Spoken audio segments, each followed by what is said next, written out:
स्थिति उत्पन्न भई मानो किसी ने भभक्ति अग्नि में घी झोंक दिया हो। क्रोध से तिलमिला उठे परशुराम जी, बोले हे जड़ जनक,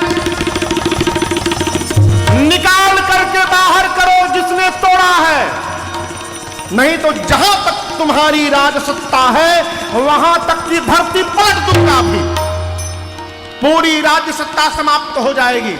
निकाल करके बाहर करो, किसने तोड़ा है शीतनाथ को। जनक जी महाराज कांपने लगे, सुनैना जी घबरा गए, सीता मैया कहने लगी ब्रह्मा जी ने बनी बनाई बात बिगाड़ दी। परशुराम जी चले आए, सब लोग डर गए। वहां जितने राजा आए थे जिनसे धनुष हिला नहीं था, वो राजा अपने बगल के राजा से बोलने लगे, तुमको क्या लगता है हम तोड़ नहीं सकते थे? हमारे में बल नहीं था। हम जानते थे कि टूटने के बाद ये बवाल होने वाला है। ये हमारी दूरदर्शिता थी, हम पहले ही भांप लिए, इसलिए गए नाटक करके चले आए। तो बगल वाला कहता, हम क्या सही में तोड़ने गए थे क्या? हम भी नाटक ही कर रहे थे, कौन आफत में पड़े। सब डरे हुए हैं। और याद रखिएगा, जीव के भय को समाप्त करना भगवान को छोड़कर दूसरा कोई नहीं कर सकता है, ये भगवान ही करते हैं। रघुनाथ जी का वचन है, अभयम सर्वभूतेभ्यो ददाम्य एतद व्रतम मम। राम जी कहते हैं, एक बार जो मेरी शरण में आ जाए और हाथ उठा के कह दे, प्रभु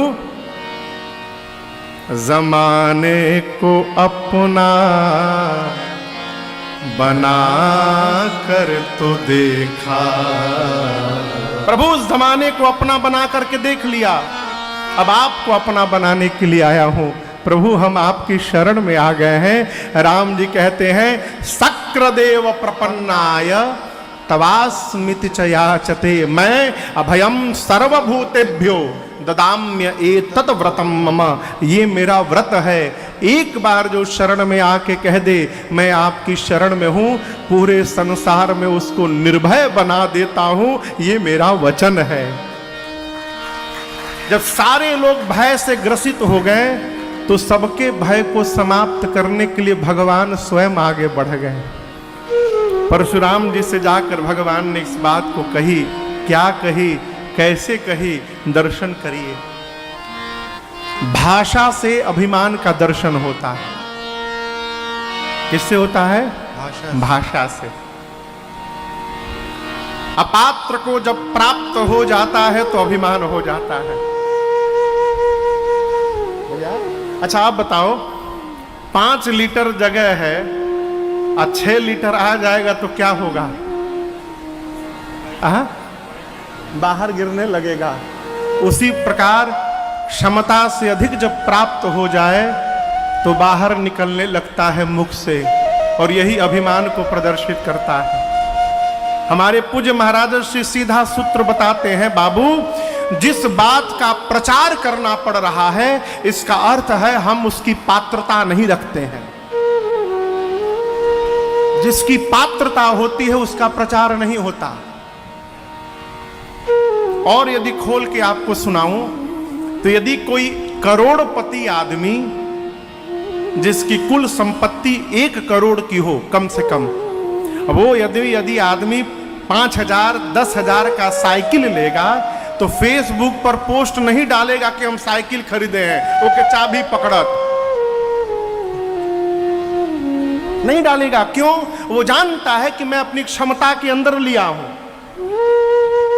लेकिन सामान्य नौकरी करने वाला लोन लेके तिकड़म लगा के कहीं से कोई गाड़ी ले लिया तो नौकरी से छुट्टी ले लेके और 1 महीना सब हितई घूमेगा।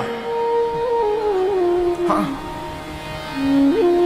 सब रिश्तेदारी जाएगा, जा जाकर बैठेगा और बाद में कल ही लिया हूं, हाँ 25 लाख की गाड़ी है, कल ही लिया हूं। बड़ी दिक्कत हो रही थी, कहा बताए अब आपको हम। लोग जाने, सीधा समझिए, जिसको बताना पड़ रहा है इसका अर्थ हम उसको रखने के अधिकारी नहीं हैं।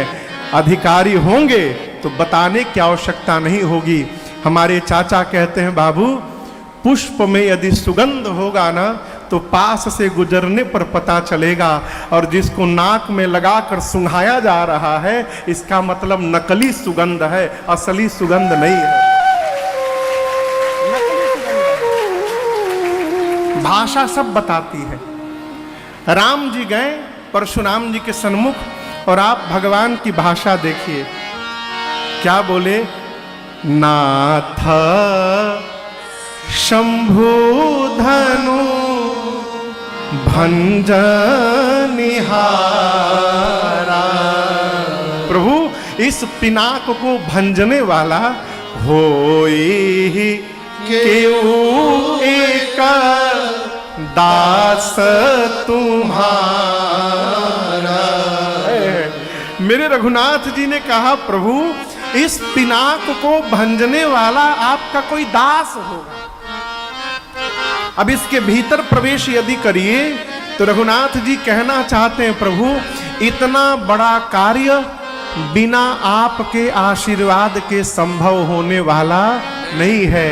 आपका आशीर्वाद किसको मिलेगा, तो जो आपका दास होगा उसको मिलेगा।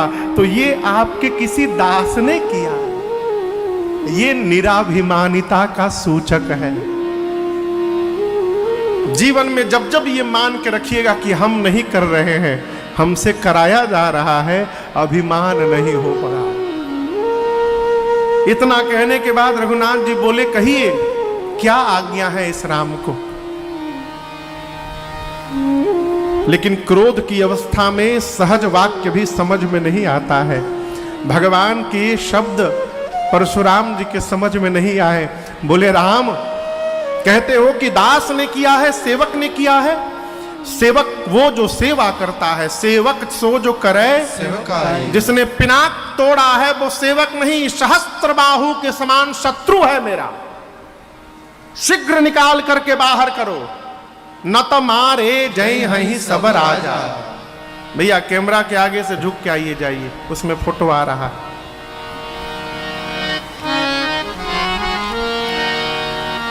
क्या कहा, जिसने पिनाक तोड़ा है वो सहस्त्र बाहु के समान मेरा शत्रु है।